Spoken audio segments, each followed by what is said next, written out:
আসসালামু আলাইকুম, সবাইকে শুভেচ্ছা জানাচ্ছি। মাসুম মাহবুব দেখছেন ওপেন দ্য ইউটিউব চ্যানেল এবং মাসুম মাহবুব ফেসবুক পেজ। জি ভাই, আপনি একাত্তরের চেতনা নিয়ে অপেক্ষা করছেন, গুড। এই একাত্তরের চেতনায় তো দেশটাকে খাইলো। আসেন, বেশ কিছু তরতাজা গুরুত্বপূর্ণ খবর আছে। প্রথম গুরুত্বপূর্ণ খবরটা হলো ট্রাম্পের ডানা কেটে দেয়া হলো, হাতে শেকল পরিয়ে দেয়া হলো। অর্থাৎ পাগলা ট্রাম্প এবার শান্ত হবে। কারা করেছে? House of representative, Congress. পাশাপাশি আমেরিকা দাবি করেছিল মার্কিন মার্কিন বেজে ইরান যে হামলা করেছিল সেটা তারা ইন্টারসেপ্ট করেছে। কিন্তু ইরান যে নতুন ছবি দেখিয়েছে, স্যাটেলাইট ইমেজ, সেখানে দেখা গেছে মার্কিন বেজকে পুরো লন্ডভন্ড করে ফেলেছে ইরানের ড্রোন এবং মিসাইল। পাশাপাশি ডোনাল্ড ট্রাম্প ইরানের ব্যাপারে এবার সুর নরম করলেন। অন্যদিকে লেবানন এবং ইসরায়েলের মধ্যে যুদ্ধবিরতি ঘোষণা হয়েছে। এবার যুক্তরাষ্ট্র বলছে এটি স্থায়ী যুদ্ধবিরতি হতে যাচ্ছে। চলুন আরো যে খবরগুলো আছে একসাথে আপনাদের দেবার চেষ্টা করছি।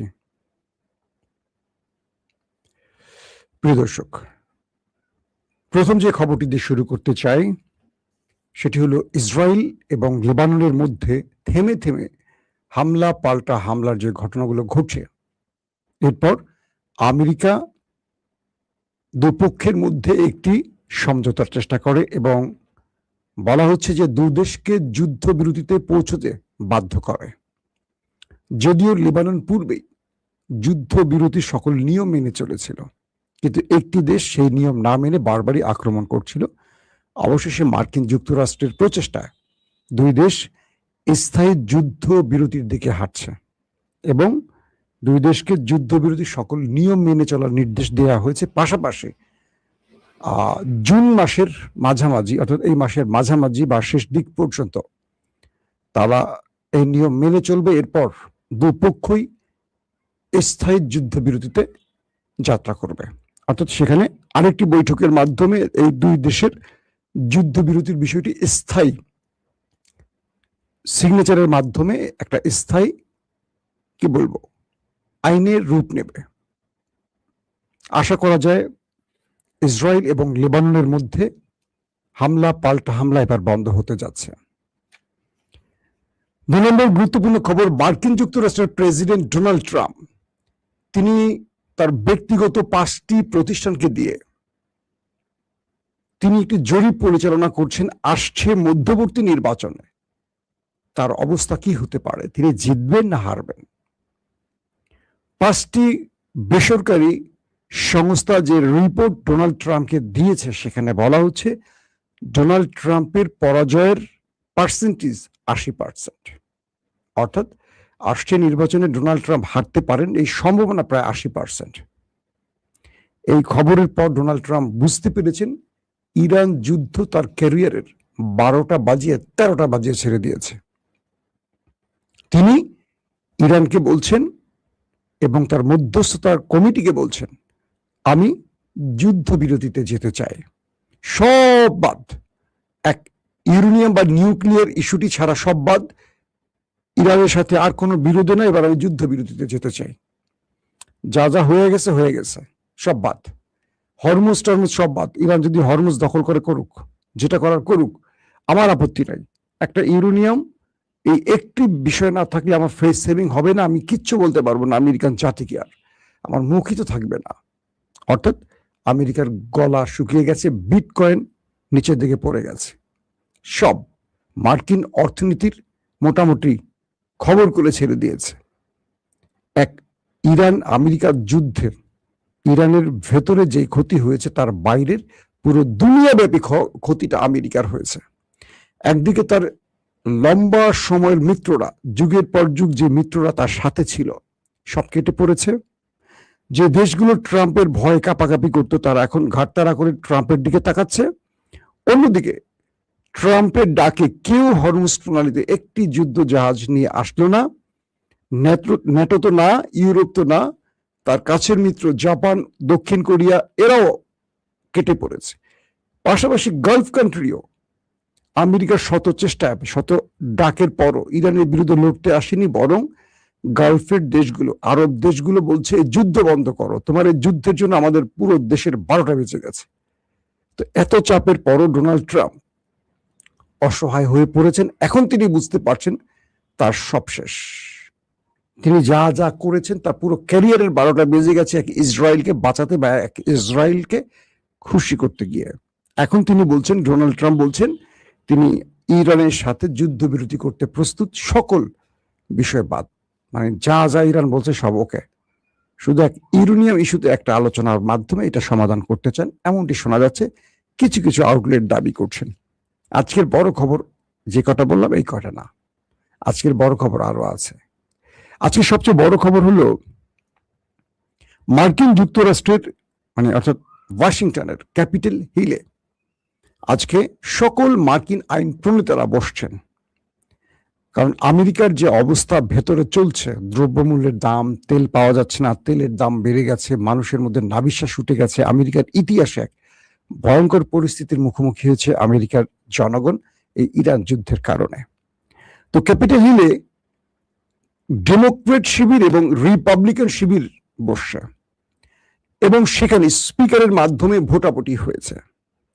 সেই ভোটাভুটিতে প্রেসিডেন্টের সকল ক্ষমতা, যে প্রেসিডেন্ট চাইলে একক সিদ্ধান্তে যুদ্ধ করতে পারবে, এই বিলটির উপর আলোচনা শেষে প্রেসিডেন্টের হাত বেঁধে দেওয়া হয়েছে এবং সেখানে 224 জন ভোট দিয়েছে প্রেসিডেন্টের ক্ষমতার বিপক্ষে, 194 জন ভোট দিয়েছে প্রেসিডেন্টের ক্ষমতার পক্ষে। অর্থাৎ রিপাবলিকান শিবির হেরে গেল আর ডেমোক্রেট শিবির জিতে গেল। 224 আইন প্রণেতা ভোট দিয়েছেন ট্রাম্পের বিপক্ষে। অর্থাৎ মার্কিন যুক্তরাষ্ট্রের কোনো প্রেসিডেন্ট চাইলে তার একক ইচ্ছায় যুদ্ধ জড়াতে পারবে না। বলা হচ্ছে যুদ্ধ ঘোষণা প্রস্তাব আজকে পাশ হয়ে গেছে মার্কিন আইন প্রণেতাদের মাধ্যমে। এতে করে ট্রাম্প তার নিজের ইচ্ছায় বা একক সিদ্ধান্তে আর যুদ্ধে জড়াতে পারবে না। এবং স্পিকার ট্রাম্পকে সরাসরি নির্দেশনা দিয়েছে আগামী 30 দিনের মধ্যে ইরানের সাথে সকল বিরোধ মিটিয়ে একটি স্থায়ী শান্তির চুক্তি করতে। অর্থাৎ আর যুদ্ধে জড়াতে পারবে না, বরং তাকে শান্তি চুক্তির পথে হাঁটতে হবে। কারণ এই যুদ্ধ, স্পিকার স্পষ্ট করে বলছেন, এই যুদ্ধ আমেরিকান জাতিকে হতাশা দিয়েছে, দুর্ভোগ দিয়েছে, বিনিময় কিছু দেয়নি। এই যুদ্ধ নীতি বা ট্রাম্পের একক যুদ্ধের ঘোষণা বা যুদ্ধ করার কারণে আমেরিকা যেই পরিমাণ পে করছে, যেই পরিমাণ ক্ষতির মুখে পড়েছে দেশের জনগণ, এটি অবর্ণনীয়। স্পিকার বলছেন এই আইন পাশের মাধ্যমে আমেরিকার জাতির ভাগ্যে একটি বড় বিজয় লেখা থাকবে। কারণ এখন থেকে মার্কিন কোন প্রেসিডেন্ট তার ইচ্ছে মতো কোথাও যুদ্ধ করতে পারবে না। যুদ্ধ করতে হলে মার্কিন কংগ্রেসের অনুমোদনের প্রয়োজন হবে। অর্থাৎ যত আইন প্রণেতারা আছেন, এই যুদ্ধের জন্য ট্রাম্প প্রেসিডেন্ট হিসেবে এককভাবে তিনি নির্দেশনা দিয়ে যুদ্ধ করতেন, এটি আর পারবে না। এখন কংগ্রেসের অনুমোদন নিতে হবে, তারপর যুদ্ধ করতে হবে। এবং এর মাধ্যমে একটি বিষয় স্পষ্ট হয়েছে, স্পিকার বলছে ইরানের সাথে সকল বিরোধ মিটিয়ে ফেলতে। তার মানে ট্রাম্পকে আর যুদ্ধের দিকে হাঁটতে দেয়া যাবে না, দেবে না। একটা আইন রূপ নিয়ে গেছে আমেরিকাতে। ট্রাম্প এখন কি করবেন? রিপাবলিকান শিবির বলছে এই আইনটি পাশের মাধ্যমে মার্কিন ইতিহাসে একটি কলঙ্ক রচিত হয়েছে। রিপাবলিকান শিবির মানে ট্রাম্পের দল। ডেমোক্রেটরা বলছে এই আইন পাশের মাধ্যমে মার্কিন জনগণ একটা বড় সমূহ বিপদ থেকে রক্ষা পেয়েছে। অর্থাৎ দুই দল দুটো কথা বলেছে। ট্রাম্প বলেছে এই আইন পাশের মাধ্যমে মার্কিন সেনাবাহিনীকে একটা কঠিন বিপদের মধ্যে ফেলে দেওয়া হয়েছে এবং মার্কিন সেনাবাহিনীকে অপমান করা হয়েছে। মিস্টার ট্রাম্প এই যুদ্ধটা জড়িয়ে বহু মার্কিন পরিবারের কি বলবো কান্না ছড়িয়েছে, বহু মার্কিন সেনাবাহিনীকে বিপদে ফেলেছে, বহু সেনা ফিরে আসেনি এবং কমান্ডো নামানোর ঘোষণা দেওয়ার পর থেকে মার্কিন পরিবারগুলো তাদের সন্তানদেরকে যুদ্ধে পাঠাবে না এমন সিদ্ধান্তেও গেছে, কারণ ইরানে গিয়ে ফিরে আসবে এই নিশ্চয়তা খুব কম।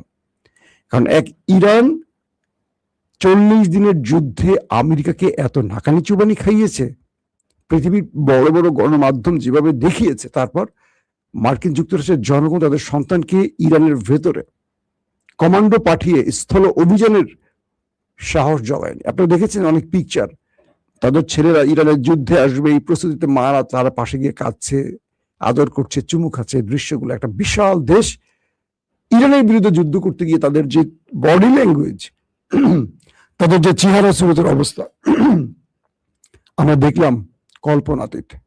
অর্থাৎ এই যুদ্ধে ইরান এক প্রকার বিজয় পেয়ে গেছে। আমেরিকার প্রেসিডেন্ট ডোনাল্ড ট্রাম্প তিনি যে কথাটি গত দুদিন আগে বলেছেন যে ইসরায়েলকে বাঁচাতে এই যুদ্ধটা তিনি করেছেন, যদি এই যুদ্ধ না করতেন মধ্যপ্রাচ্য থেকে ইসরায়েল মুছে যেত, ইরান নিউক্লিয়ার শক্তির মালিক হয়ে যেত, অ্যাটম বোমার মালিক হয়ে যেত এবং ইসরায়েল বলে কোনো রাষ্ট্র থাকতো না। কে বলছে? Donald Trump. তিনি বলছেন যদিও এই যুদ্ধটি আমাদের বোকামি হয়েছে, ইরানের সাথে যুদ্ধটা, একদম স্পষ্ট এই কথাটি বলেছেন। এই সিদ্ধান্তটি তাদের সঠিক ছিল না এটিও বলছেন। আবার এটিও বলছেন যদি আমরা ইরানে হামলা না করতাম তাহলে ইসরায়েল নামক কোনো রাষ্ট্র থাকতো না এবং ইরান অল্প কদিনের মধ্যে নিউক্লিয়ার বা অ্যাটম বোমার মালিক হয়ে যেত। তো সেই ট্রাম্প এখন ইরানের কাছে বারবার ধর্ণা দিচ্ছেন একটা শান্তি প্রতিষ্ঠা, অর্থাৎ যুদ্ধ বন্ধে শান্তি প্রতিষ্ঠার যে চুক্তিটি সেটি যেন অনুমোদন পায়। এর মধ্যে ট্রাম্পের বাহিনী ইরানে কয়েক দফা অ্যাটাক করেছে, ইরান পাল্টা অ্যাটাক করেছে। সেই অ্যাটাকের চিত্র আমেরিকা যতটুকু গোপন করেছে ইরান তা প্রকাশ করে দিয়েছে। আবার কুয়েতের বিমানবন্দরে হামলার বিষয়টি ইরানের, আমি সকালে আপনাদের বলেছি, ইরান বলেছে এই হামলা তারা করেনি। তারা বলছে, আইআরজিসির পক্ষ থেকে বলা হয়েছে যে আমরা যে হামলাগুলো করি তা অ্যাডমিট করি, স্বীকার করি, এটি আমরা করিনি। এটি মার্কিন প্যাট্রিয়ট সিস্টেমের কোনো বিস্ফোরণ থেকে হতে পারে। আর ইরানের যে কাতারে কুয়েতে মার্কিন যে বেজ, সেই বেজে যে হামলার আমেরিকা দাবি করেছিল সেটা তারা ইন্টারসেপ্ট করেছে, কিন্তু ইরান উপগ্রহে বা স্যাটেলাইট ইমেজ প্রদর্শন করেছে। সেখানে দেখা গেছে উপর থেকে এসে একটা ম্যাসিভ আকারে সেই বেজে হামলা করে পুরো আগুন ধরিয়ে দিয়েছে। তার মানে আমেরিকা যে দাবিগুলো করছে ইরান সেই দাবিগুলো মিথ্যা প্রমাণ করে দিয়েছে তাদের প্রমাণের মাধ্যমে।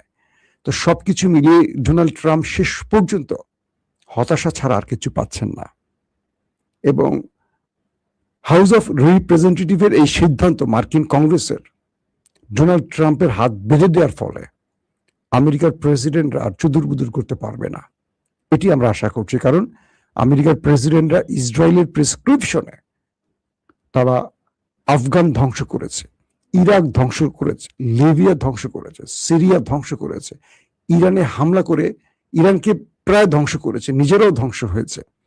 এমন বহু দেশ তারা ধ্বংস করে একক সিদ্ধান্তের জন্য। এরপর আমরা দেখতে চাই আমেরিকা তাদের প্রেসিডেন্টের হাত বেঁধে দিতে পারে কিনা, শেকল পরাতে পারে কিনা। প্রত্যেকে ভালো থাকবেন।